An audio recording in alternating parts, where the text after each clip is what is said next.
This is Ask an Expat with Marcus and Matt from An Expat's Russia, where we answer your questions about what it's like to live, work, and travel in Russia. Hey everyone, in this video we're going to talk about 8 pros to getting Russian citizenship. I don't know how it compares to other countries, but Matt, the first one is there are multiple paths to Russian citizenship. And quite recently, some have been added to the list. Can you walk us through some of the examples?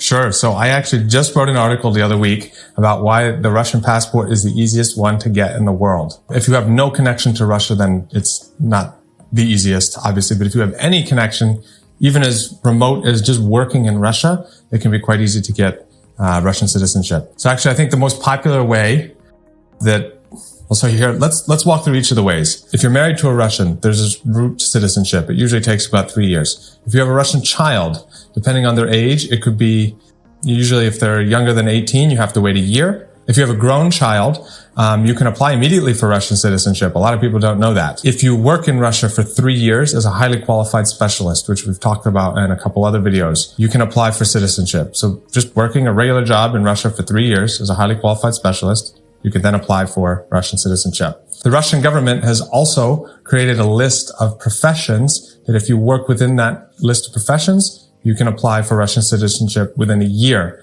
Interestingly enough, teachers fall in there. So if you are an English teacher at an accredited language school, you can actually apply for Russian citizenship after just a year of teaching in Russia. And the salary requirements are also lowered for the teacher for highly qualified specialists to be, it's only around $13,000 or $14,000 per year. And that will allow you to apply for Russian citizenship. So it's very, very easy if you're in Russia and you've got, a decent job or you've got Russian family members.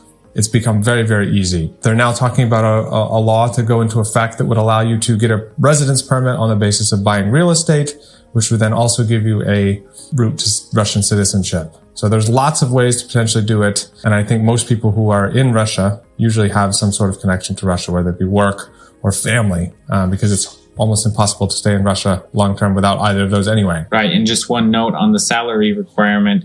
It's better if your ultimate goal is to get Russian citizenship. It's actually better that the salary requirement is lower because that means you have more options to get employment. So if you're taking a position as an English teacher or whatever, another teacher at a university, language school, international school that's accredited, then you could fall into that category. Another pathway to citizenship is if you had Russian grandparents or great-grandparents.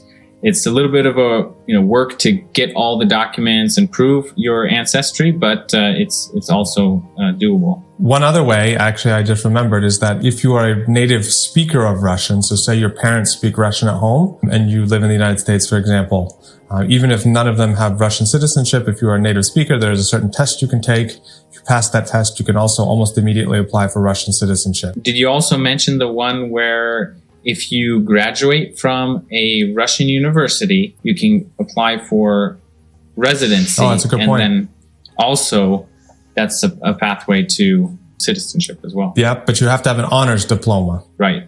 The second pro to getting Russian citizenship is that quite recently they changed this. You don't have to renounce your current citizenship. So that was a big roadblock. Right. A lot of people didn't want to take, even from the former Soviet countries like Ukraine, a lot of people didn't want to take on Russian citizenship because that meant they would have to renounce their existing citizenship. So now that requirement is gone and anybody can apply for Russian citizenship without even. Now it depends on the country that you're a citizen of right now. They may not allow you to take a second citizenship, but that for US citizens, that's not the case.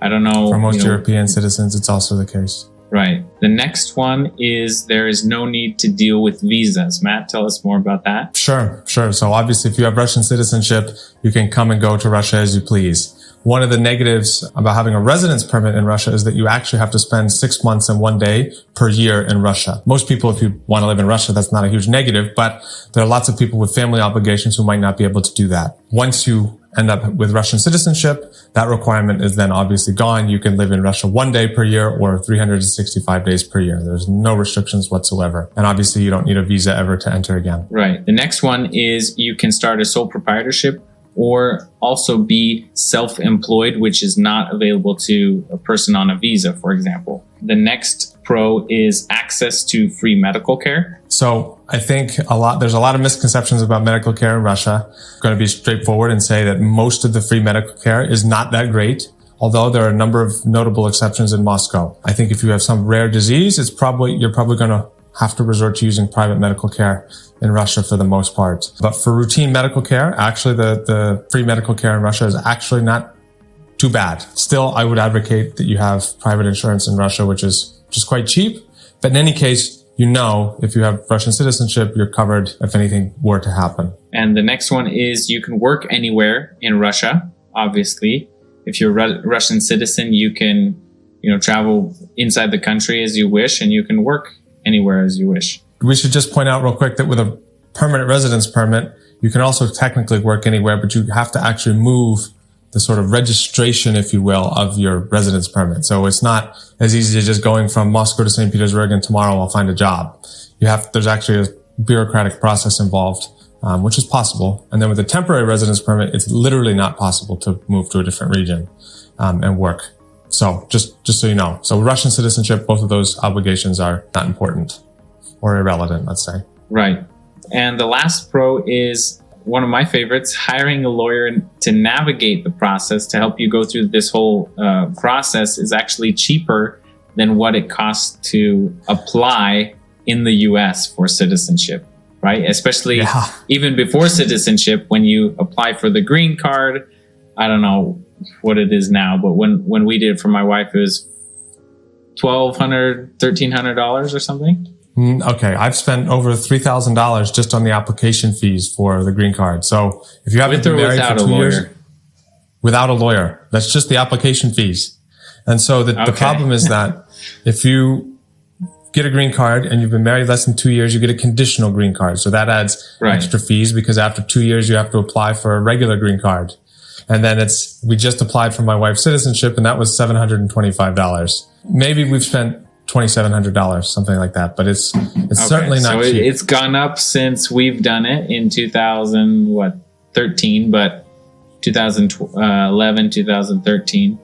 I think we didn't spend that much for sure, but definitely, if you're going through the process in Russia, you can get the help of a lawyer to make sure everything's correct for probably half that price. So if you need help, reach out. We'll put a link below for getting in contact with a lawyer in Moscow. We have a number of great recommendations that we've personally worked with and we refer our clients to. So let us know if you need help and we will put you in touch with a lawyer in Moscow. And if you would like to explore your options when it comes to Russian residency or Russian citizenship, reach out to us and we'd be happy to walk you through the process. We'll see you in another video. Check out, never mind. If you have a child who is a grown,